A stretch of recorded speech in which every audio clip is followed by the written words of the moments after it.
ShopTalk, and I am here with the wonderful and talented Monique Strong with Ujamaa Construction. Hi, Monique. Hey, Terry. How are you doing? I'm doing great. Oh, that's so good. Thank you for joining me today. Oh, no, thank you for the opportunity. Yes, so we'll jump right in. I have been in the business for a few years now, and one of the pieces of the puzzle when it comes to people building out space or even considering going into a brick and mortar space, maybe they can work from their house, or maybe they had an office in their warehouse and now they're ready for some storefronts, or maybe they need more space if they have their office users, or even a lot of things that I see now, people are buying lots, vacant lots, and doing their own build up because sometimes, especially with construction costs now and all of the specific designs and unique creativity kind of things people are doing, it's just cheaper to do it that way. Yeah, it is. It's just cheaper to do it that way. So tell us a little bit about you. How did you get started in construction,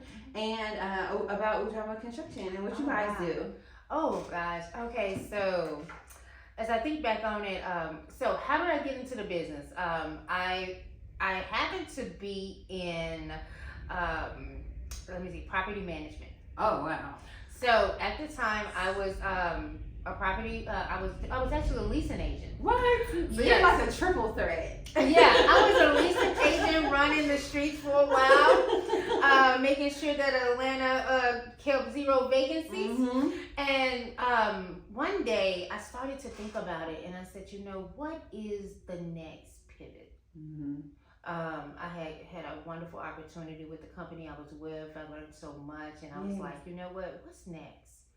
And I began to start thinking back about my grandfathers. Yes. My grandfathers were in construction. Wow. My grandfather on my mom's side, my mom's dad, he actually built the house that we grew up in. Yes. Oh, wow. And I ended up discovering that my grandmother did the concrete. Really? Yes. Yeah, so that was the family home. And that's the literal foundation. That's the literal foundation. And Mama did, Grandma did? Oh Grandma my did. goodness. And then my father's dad, Yes. he had a tile business. Yes. And so he would do tile with the originally from Memphis, with the city of Memphis. Okay. And so I remember, like, when everyone else would be going to like after school programs or daycare or whatever, my dad would pick me up. Yes. He worked for my grandfather. It was a family business, and I would actually be going out on sites or going to the office.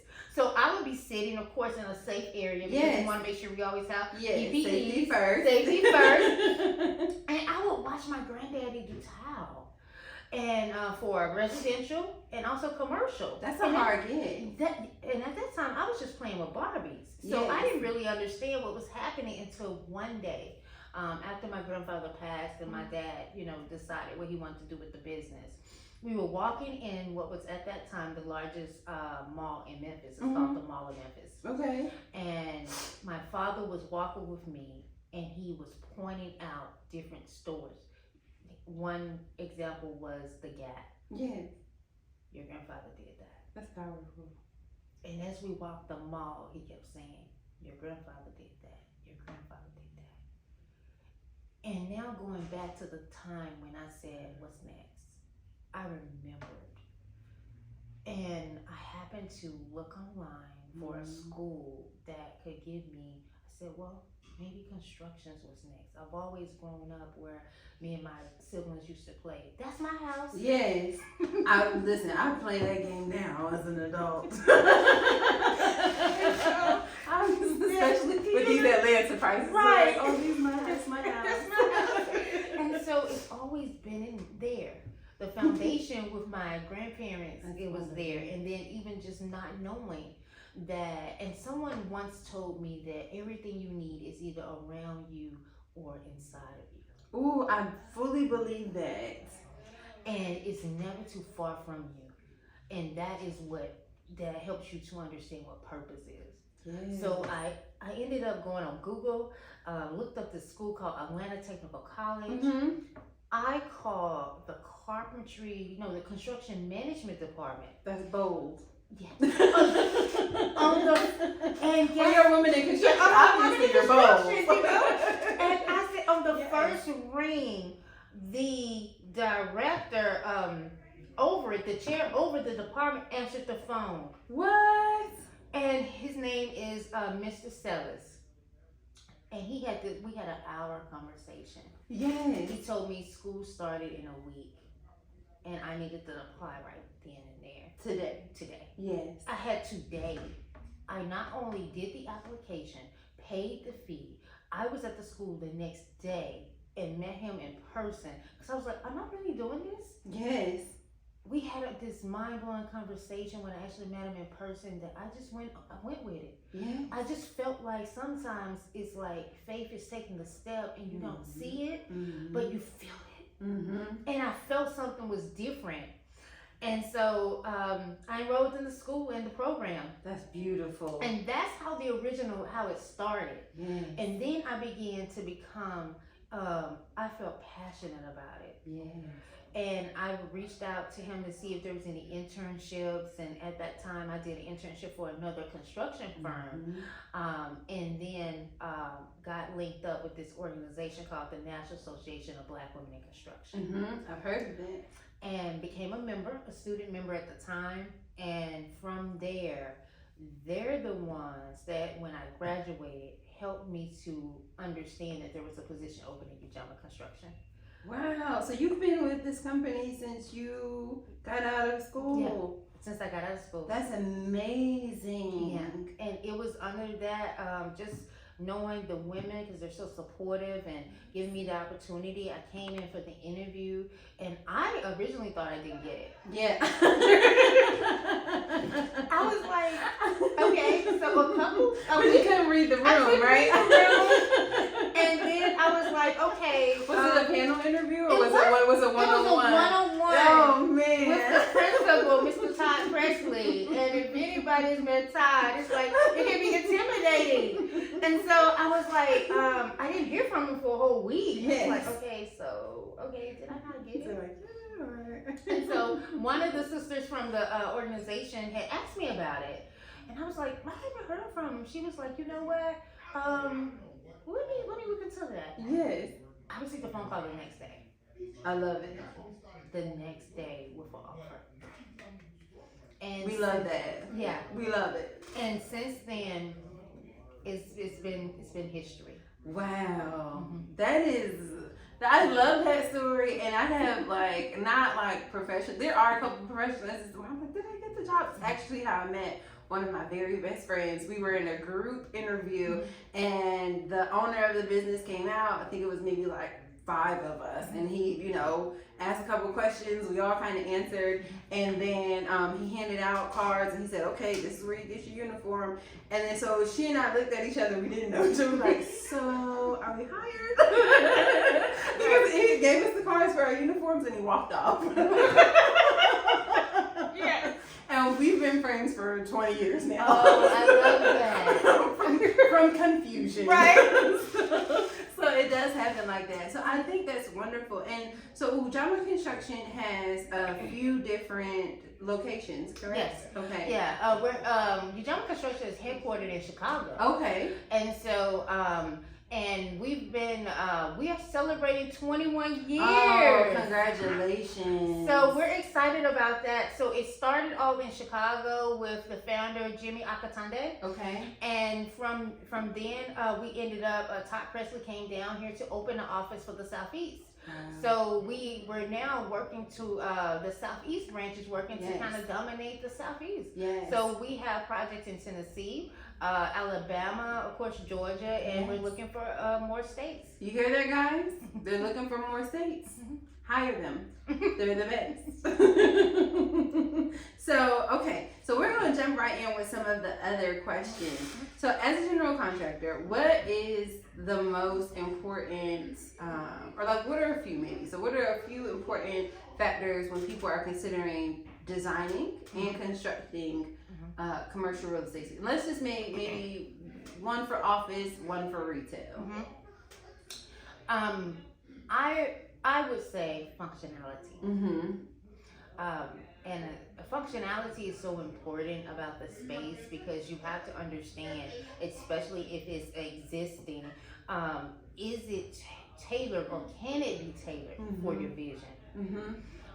And definitely you want to make sure that you have the right design team that can actually, and construction and general contractor that can give you those answers.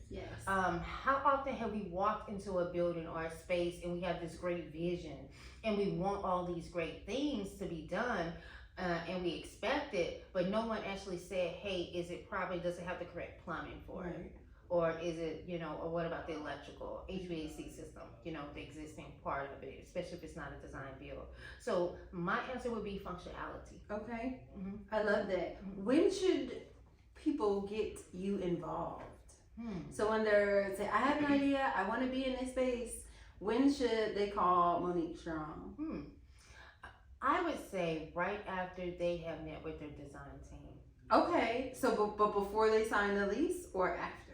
I would say, or before they purchase something, or after? I would say if you would like to get just suggestions or just a consultation, probably before you sign that lease. Right. We had a project where we went out to meet with a daycare owner. And daycares are tricky. Oh, daycares are tricky. And but the great thing about us is that we're gonna tell you the good, the bad, and the ugly. Because we believe in education, right? Education, the education of new and experienced buyers. This is your baby. This is what's a retail space, and in this instance, it was a daycare, and we went to this residential home that they're going to convert. And we had to, be honest and say, hey, these are the things that you may want to before you lock into this. You may want to explore some of these concerns. Right. And our whole thing was, even though we submitted a bid, even if you decide not to use us, please make sure you're aware of this for the next contractor. Because a lot of times, unfortunately, not everybody is in it for to be transparent or to be genuine. They're just there for the money. So they're going to sell you the dream, but not communicate that there may be complications with your dream. That's powerful, because a lot of people, and we all want to be good stewards of our dollars. So a lot of people look at the lowest bid and just go with that. But you really, what I like to say, lowest, most responsible bid, and get more than one. I always recommend, hey, get at least 3 bids. The lowest one might not be the best. The highest one may not be the best. But what you can do is look at all 3 bids and go, well, why do they have this on their bid and they don't? Is it something that I need and this other company missed it? Or is it something that I don't need and they're padding the invoice? So it allows you to ask questions and really interview those contractors to see what's going on. So I love what you said about that. And now when we first met, and you said to make sure that the general contractor that you use is registered with the state, because or something along that line, to make sure that they are accountable for the work even after you pay them. Absolutely. So we have a lot of people that are saying they're contractors or even general contractors, and they're not, I would say, officially licensed. How do you know that? Can they pull a permit? Yes. Or do they have to go through someone else, a third tier, to actually pull the permit? That's important in your project. Yes. Because if your general contractor is unable to pull the permit and they have to go through someone else, then you're going to essentially pay more money. Yes. And then that may make you think about, okay, then let's talk about qualifications then. What projects have they really worked on? Because if you are if you claim to be a general contractor, then you want your ducks in a row. You want to dot your I's, cross your T's, because you don't want any issues, because you understand that if anything happens, I'm liable. And your goal is always to make sure that your client is fully insured with your insurances, and of course, you've been talking to them about maybe some of theirs. Yes, I love that. And then to that end, are there any kind of waivers or things that people should be having their general contractors, subcontractors sign to protect themselves. So you guys would never do that. But I've heard sometimes people will pay other subcontractors and then the subcontractors aren't paid or taken care of, and the general contractor is nowhere to be found. Are there ways that people can protect themselves? They can. In the payment process, when you are dealing with a general contractor, initially they are the ones that sub out, they have contracts with the subcontractors. And in those agreements, they're requesting three things. They're requesting a COI, which is their insurance, because for most general contractors, I know for us, for Ujamaa, there's a certain amount of insurance you have to even work on our projects, period. So that helps the client. Number two, we fill out waivers. We have an interim waiver and we also have a final waiver. And that's information we give to our clients. So every time we bill and the subcontractor sends over their invoice or their pay application, we attach the pay application with the interim waiver, so you'll have for your records. That is wonderful. So it's peace of mind. It is. It's peace of mind and protection. Yes. Yeah, but let me also make it clarify that not all general contracts provide that service value added. Oh yes, I know.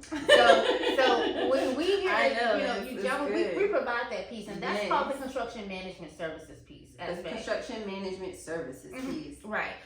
Because you have general contractors, they're just general contractors. They're just gonna go in and do work. But then you also have to have the business aspect of it, right? Because when you're in all of this, right, whether it's real estate, whether it's construction, it's customer service.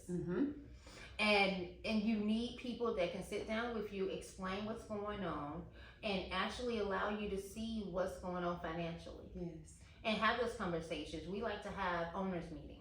Okay. So we have weekly owners meetings where we're sitting down, we're talking about the finances, we're talking about if there's any potential change orders. Because sometimes things change in your scope. Whether it's the client may want to add something, or we found something out and said, hey, you know what, the city of Atlanta said that this HVAC system has to be upgraded. So because of that, that's the reason why we now have to upgrade your system, and so this will be the additional cost. Yes. That's wonderful. And you said weekly. That is white glove customer service. Because some people, you can't find them for months. So that is white glove customer service, folks. Okay, so how does a business owner ensure that the specific types of needs? So for my build out, if I'm a business owner and I have a build out, how do I make sure that I'm asking the right questions, that conveying the right things? So to your point, like, we don't want to have too many change orders if there's things that we can eliminate on the front end. So how do I like research or know what to ask to make sure I'm not leaving anything out? So in your example for daycare, because daycares have all the rules, how do I know to tell you, like, hey, this driveway needs to be so far back from the road, or I'm serving infants, so I need this kind of ventilation system. So do you guys say, hey, based on your business and zoning and permitting, this is what's required for your business? That's a great question. So if you're a business owner and you are looking to jump into renovation of a building, my first suggestion would be this is where the design team comes in at. Okay. Normal design team, if you have a really great design team, that's your architect, your structural engineer, mechanical engineer, plumbing engineer, HVAC. Well, that's the mechanical as well. But what's really important is that you're having that sit down and they're handling that for you. And they're talking to you about, when you tell them the concept and the design, then they're telling you, okay, you want this driveway, this is the code for whatever city you're in. So number one, is your design team, is your architect knowledgeable about the codes for Fairburn? or City of Atlanta. Yes. So the first question you ask your design team is, talk to me about what cities you've worked in. Also talk to me about your projects, because you can better understand. If they've done a lot of restaurants or a lot of daycares, then you shouldn't. They're more than likely already aware of it. But it's okay to ask the questions. A lot of times, clients either they don't ask the right questions because they don't know what to ask. Yes. And so in that, you should have a team where you're being educated. By the end of the project, you should know how to be able to do this better with a second go round. Say for instance, you want to expand out. So you've gained so much knowledge and you were like, okay, I did this my first time, my first restaurant. Okay, so the second time, this is what we're going to do. So your design team is the first avenue, but it's very important for the client to give it all. Give the whole vision, don't hold back. Yes. I had a client, we had a restaurant, and he had talked to his architect and had all the plans, and we signed the contract for us to come in to build it. And it wasn't until midway through the project the client told us he had an interior designer. We need to know. Don't do that to your contractors. Don't do that. Don't do that. So what did you do? We had to have a meeting. Yes. Because if you have an interior designer, this is definitely good for people that's doing retail. Yes. If you're in the retail space, make sure your interior designer is there at your first meeting with your architect's team and then the general contractor. Because then you have so many different types of expertise in the room that when you give that vision, you're going to have feedback from all areas. Right. And that's so important. So we had to meet with the interior designer and the architect. But once the architect actually does the plans and it gets approved through the city, if you have to make a modification, that becomes a change order. Yes. And so that began to be an extra cost for the client. Oh, but it happens. It happens. It does happens. happen. And even the interior designer, because the people, the experts in the field, they understand when they should come in. Yes. And so he felt, he should have been in the design process. Immediately. Yeah. And so I face that, and excuse me, there are what we call pursuit costs. So when you're looking to get into a brick and mortar space, or a lot of my audience is also newer real estate agents or people looking to make the switch into commercial real estate. So when we are considering working with a client, I always ask, do you have a team in place? Because if they don't have a team in place, we don't really know what we're looking for, or if what they have in their mind is going to be feasible in this space. And if you don't, that's fine, because I'll say, well, look, I have my friend Monique, she'll take good care of you. So if you don't have, a team in place, I can certainly help you get your team in place, or your agent can help you get team in place. And if you're a newer agent, you want to make friends like Monique to say, hey, I have a question. So you want to make friends and then the most important part, listen to your team. Listen to your team. I know it's hard. It is hard. We had to have those are the tough conversations. Yes. Because you can have this vision in your mind and you've had it since for however long. Yeah. And then when your team comes and says, we can do the vision, but they're the experts. They're the experts. So it's important to kind of to listen to them, because their goal is to get you to the vision, the manifestation of it. But there may be some different roads we have to take. It might be where the budget has to be increased, or we may have some opportunity to say, hey, we know this is what you like, but we understand your budget. We really want to make sure that you open during the time that you set for your opening. And unfortunately, if we add this aspect, we won't. Right. I think clients sometimes, and also just business owners, they fail to realize it doesn't mean when you finish, it's not over. Yes. There's always a phase 2. Yes. So get the dream. let's build the part we can, and then add on to it. Yes, and I love that you said that, especially when it comes to leasing. Mm-hmm.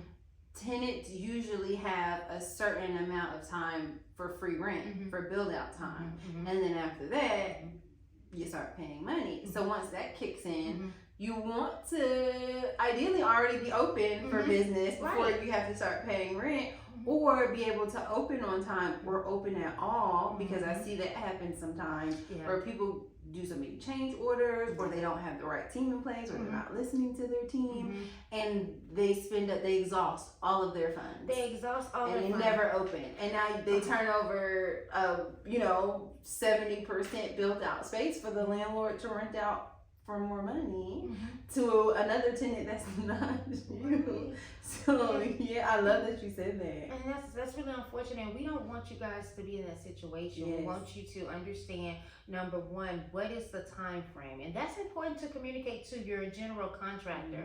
We come in.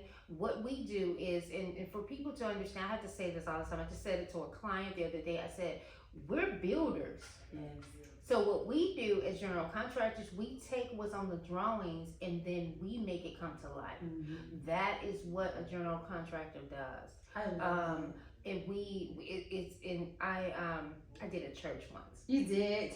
And I had to you tell the take church. on a lot of tough projects. I love it. I did a church, and I was telling the client, I said, because sometimes you have to, I think in all industries, you have to understand your client. And everybody doesn't understand construction, and that's fine because you don't. But you will have people that will be able to walk you through it. And so for me, I was sharing with the church, my client, I said, hey, we just go by the drawings. And then I rephrased, I said, it's kind of like the Bible. You read it to know what to do. Right. And that's what we do. Yes. Oh, that I've never heard it like that, and that's spot on. That is spot on. Okay. Well, this was great. Okay, are you guys? I'm loving this. Okay, so what trends do you see emerging in retail construction, and how are they shaping the industry for both like retail businesses and maybe like real estate agents, or things that maybe a tip we can be aware of as agents in commercial? That can, say, hey, here's this new technology, or hey, here's this new thing that you might want to have in your space. I was definitely technology. Recently, I know the more, I guess, knowledgeable you are with what's going on in the industry, and construction is changing. Yes. Because we're now coming into more softwares that can help you actually be able to see it before we even build it. Wow. There is a software we're using right now called Procore. And so what Procore does is there is one of their services is that when you upload the drawings, they can do kind of like a 3D model of it, and you can kind of see it. And so it helps you to kind of say, hey, this is what we see, and then let's see if this is what, do you want to increase maybe your bathroom space? Do you want to maybe have this type of flooring? Yes. And so it's a lot of softwares that are out there. So I would say one of the things that's coming, of course, we continue to technology, and then lighting is huge. In a retail space, lighting is everything. Yes. And so just coming into the new types of lighting that you have, getting a really great lighting vendor. I was introduced to a new lighting for another project I did called Flex Lighting. And it just was this really cool type of lighting where you can kind of control it, of course, through your phone. And it actually made the space look amazing. And now that I think about it, we actually did it for, I also did like a prayer room, actually for Religious Life for Clark Atlanta University. Wow. That was one of my other projects that I was proud of. And we were able to transform that space, and we used this really, the cool lighting that I was referring to. Yes. And it was a kind of like for me, it was a full circle moment because I graduated from Clark Atlanta University. Oh, that's so amazing. And I was able to go back and really, work among, some of the faculty and staff was still there. It was really amazing. And you're like, that's my room. And here I am on site talking to some of the crew, and I was like, yeah, that's the cafeteria I would go to. This is the dorm. Yes. Oh, it was beautiful. But I think technology is really key. Okay. Understanding your lighting, understanding what it is you want your finished package to look like. Also, most people are kind of getting into the green energy. That's good. You know, so kind of like looking at that with the energy efficient lighting, and then also, of course, HVAC systems, because they're different now. They are. So start really exploring the different types of HVAC systems. We don't have to go with the big systems we normally have. You may actually come out better with more energy efficiencies. Really? I know a lot of you are very happy to hear that, because when we're negotiating any kind of deal on the buyer or tenant side, or even on the landlord owner side, they're like, no one wants to replace. No one wants to replace it. So I know every party is very happy to hear that there are options that may be more affordable and more efficient. More efficient for your space. And let's talk about materials. We're now using more eco-friendly materials. Okay.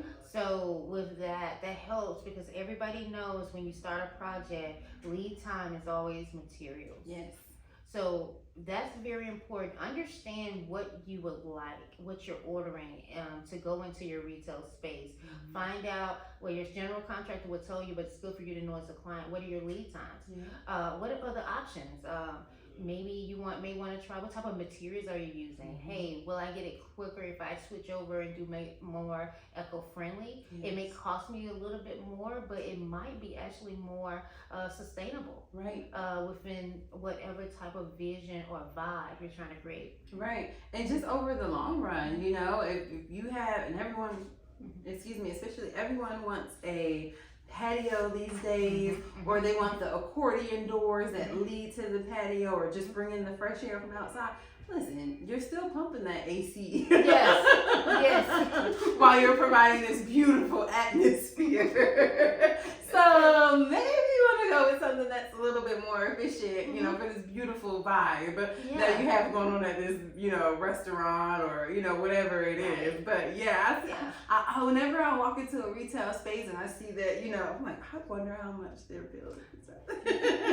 Right. And you see it all, and I think it's a society. I think we're going in that direction. Yes. So it's good to kind of keep up with the trend. Make sure you have a general contractor that has experience in it. Yes. And therefore you can transform your space into a really great, let's just say, wellness space, or just a really great vibe, whatever vibe you're looking for. Because like retail is different. I went into a store, and it's interesting now. Every time I go somewhere, I begin to start looking at the I look up, if it's a restaurant, of course I'm looking up at the HVAC system and ductwork and stuff. If it's a retail space, I'm looking at finishes. Yes. I'm just looking at it to see like how did people do it. And some people have been very creative. That's why I say I really think it's going that way. So I just advise them to look into some of those technologies and different materials. I do that too. I go in like, what's this? 950 square feet? What's this? I bet this is 10,000. Oh no, they have a mezzanine. I wonder what they did for that deal. So let's just have a few more questions for you. Okay, so I know you've shared a couple of success stories, but can you share a success story, maybe how you helped someone out from kind of like start to finish? So we would love to hear more about Ujamaa Construction. And we already know that you're providing white glove customer service, weekly update reports, and protecting their resources. So can you tell me a story, maybe something you're working on or something you've done in the past? Ujamaa Construction is, our motto is rebuilding the community one block at a time. We're heavily interested in being in the community. Given the example is this building that we're in now. We originally had a space in Midtown. And so the principal, Todd Presley, was like, I want to be in the community. So he actually looked for a space here in this community, and he could have subcontracted it out and had, you know, other people come in, but he wanted to. We're big on minority participation and really being having projects where we can reach out to the mom and pops and help them to level up their business, because as we grow, they grow, right? Yes. And it's all about building relationships. Most of our clients come from repeat business, so this whole building was done by subcontractors.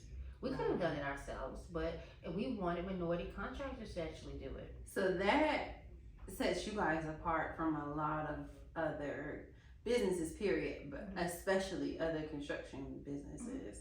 Yeah, we could. I mean, what was the point in us doing it? Right. It was great to give some mom and pop businesses or just small businesses, because we do work. We have a lot of projects we do. There's no project that's too small, and there's no project that's too large. We're like 75 million bonded. Wow. So we have capacity. Yes. And so what we like to do is we like to try out, if the small projects bring in a mom and pop business, and they have a vision to grow, and we collaborate together to get you there.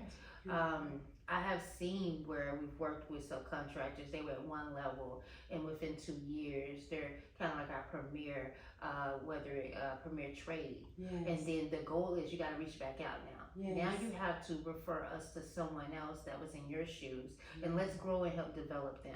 Ooh, that's powerful. No one's doing that. And that's what Ujamaa was, because it's that's what it's founded of. I mean, that was what it's about. It's about cooperative economics. Yes. And that's what the founder, Jimmy Akatande, and then of course Todd Presley, they came together, and like I said, the North were really excited because we're working on the Obama Center. It's a great joint venture where the top general contractor firms in Chicago came together to form an alliance and put the proposal out there, and we actually won it. Congratulations. And so, did you guys hear that? The Obama Center. The Obama Library. And so you're gonna see kids in the city of Chicago be able to walk around within that facility and know that it was an alliance of some of the major minority contractors in that city. So and of course it's a really great opportunity, and in a project we had a client that wanted to do a restaurant, and we so believed in his vision that we really put everything behind him to actually help to get it going. He had a lot of challenges along the way. Whether there were some investors that may have dropped out, and then even his architect resigned, and that for me was a great challenge for us, because we came together with our team and we said, hey, this is what it is, this is the vision, how can we use our expertise to still make it come to fruition? Yes. And I'm so proud of the team that they created this awesome space, and that is functioning now, doing very, very well. But I remember Todd Presley, the principal, he would say all the time to the young man, he said, I believe in minority businesses, and you will not fail. Wow. And we'll make sure of that. Are they open now? They're open now. Ooh, I'm gonna get the name after. Because I want to go and support them. Very, very well. Very, very well. Yes. That's great. Oh my goodness. Okay. So I know I have one, and I would my phone technology not feeling. So what? And I'm gonna scroll through because you've given us a lot of great stuff. I'm just gonna see if there's anything that I missed, but no, you've answered everything amazingly. So my final question, it might not be final because I always think of something else, is what advice would you give to new commercial real estate agents?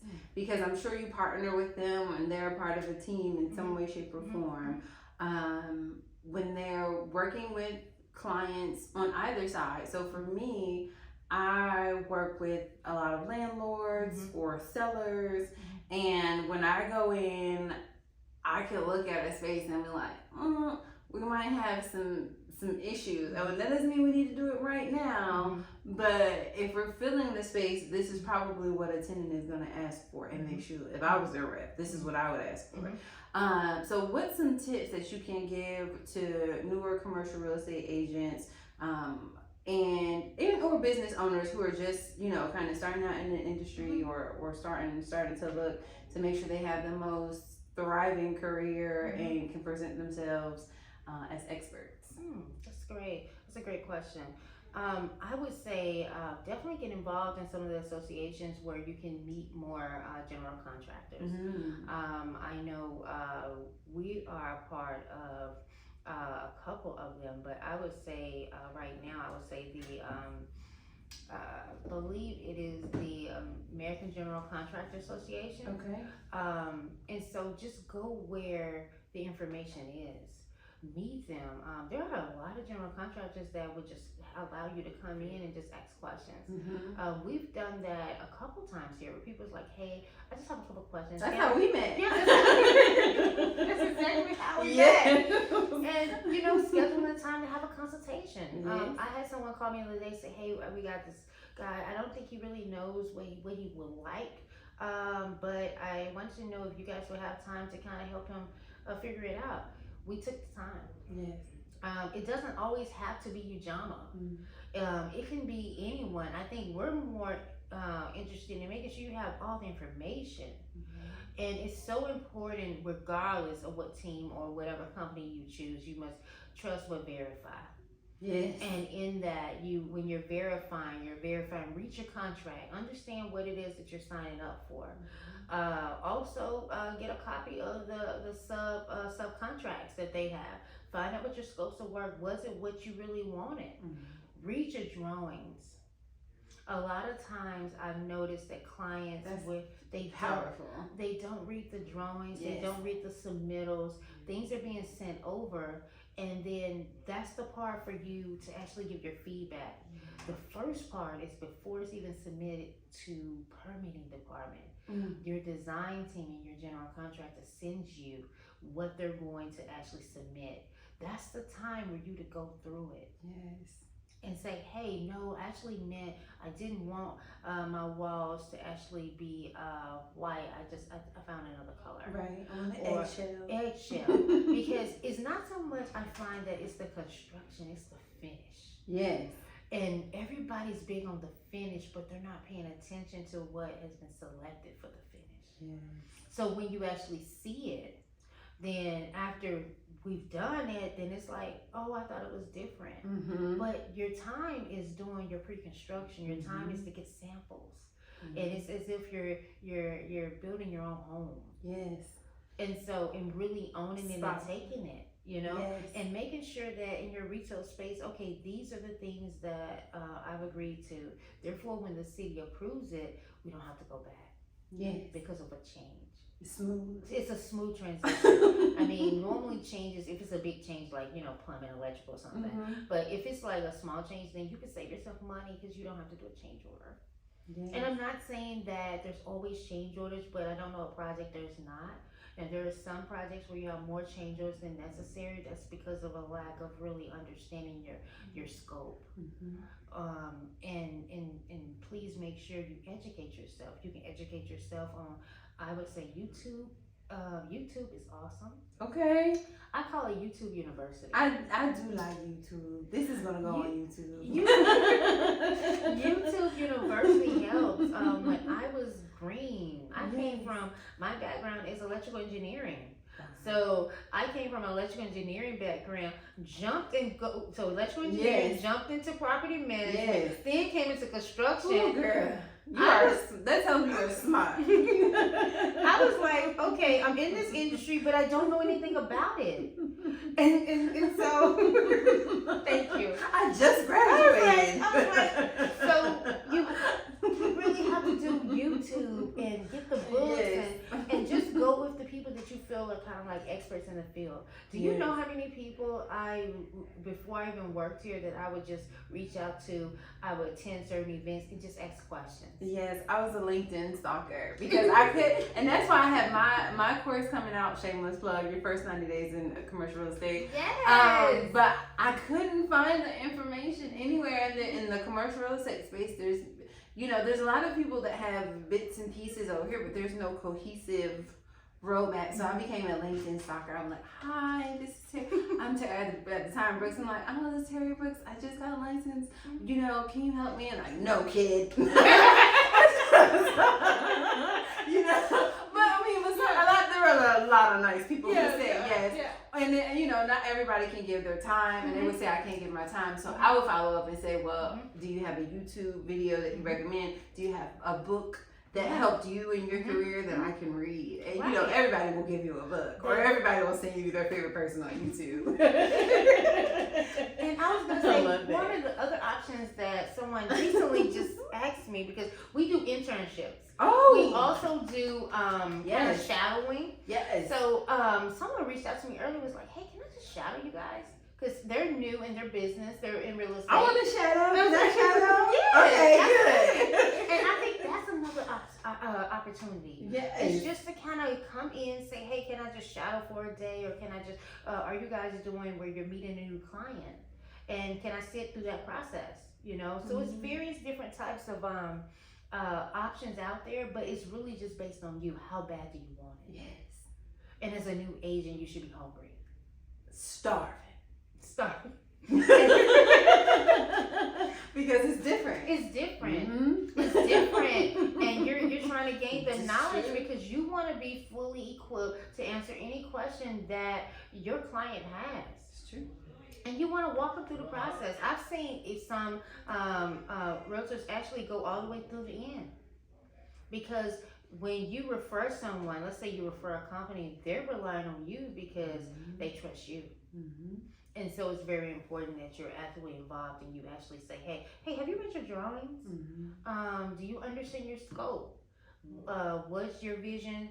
Did your architect fully manifest what it is that your vision was in the drawing? Yes. So those things, it's a lot of meetings I believe should take place before there's permitting. I think there's a lot of meetings that should take place before even construction. Yes. Because once the general contractor starts doing the demo, it's a little too late. It is a little too late. And even when on my end, like how we will work together in that piece is I need to know if I'm working with the tenant or if I'm working with the landlord, I need to know what's a realistic amount of free rent that I should be asking for or that I should be giving, because it's going to be different if they're going to just do the floors and throw up some paint versus it's a ground lease and they're doing the whole thing over. That looks very different. Very different, right? So it's like before you even sign the lease or when you're negotiating back and forth in that letter of intent, you need to be talking to the Moniques of the world, the Ujamaa Constructions of the world, and your design team to make sure that you're asking for what you should be asking for before you, because once you sign that lease or once you go through with that purchase and sale agreement, it's yours now. It's not like living in a house where you can call your landlord and say, hey, my garbage disposal is working, come fix it. No, honey, it is yours. It is, if you're lucky enough, they might fix your roof and your downspouts, but that's about it. That's it. Yeah. And if you're lucky and you get a really great general contractor and the subcontractor team, they have warranties. So when you finish your retail space, it shouldn't be over. Like, you don't see them ever again. You should at least have a year. So if something does happen, say for instance, then they can come, you have a warranty where they can be fixed. You just contact your general contractor, they'll contact the vendor and come and take care of it at least for a year. So they should be able to walk you through the post process. Because that's important, because once everything's done, everybody's gone, a lot of times we hand you a binder that has everything in it, but some clients don't read it, so then when things happen, it's like, oh my gosh, who was the plumber, who was Yes. you know, and so then you call your general GC, Yes. and you're like, hey, this happened. They're like, okay, no problem, let me just contact them. Yes. You do that. Right. Not everyone does that. Not everyone We does do that. Everybody doesn't Yes. do that. So you really need to make sure you get the full package. Yes. Because it lessens your headache as an agent, as a client. Mm-hmm. The goal is that you're giving someone your vision. You're paying for them to do it, and so you should have less headache. Mm-hmm. The headache is for the people that's managing it and building it. So That's spot on. Mhm. There's so many gems. I wish I could talk to you forever, but I know you have some wonderful clients to provide that good white glove service to. So I'm going to let you go, but this was wonderful. Is there anything else that you want to say, or maybe you can plug your information? How can they find you? How can they book a consultation? With your email address, website, anything you want to give? Absolutely, yeah. Ujamaa Construction, once again, there is no project too small and none too large, and we're actually looking for new clients. So please contact me. My name is Monique Strong. I'm one of the project managers. You can contact me at mstrong, UjamaaConstruction.com, or my cell phone number, which is 404-734-7348. We look forward to helping you build your vision and being able to enjoy it. Thank you. Thank you. And of course, I am Tara King, real estate matchmaker, and that concludes another wonderful episode of Shop Talk. I hope you guys will join me next time. Reach out to Monique, reach out to me, and if you're looking to get started in the commercial real estate world, please go to taraking.com and sign up. You can pre-order the course right now, and it will be available on April 30th. So that's it for now, folks. We'll talk to you soon. Bye, guys.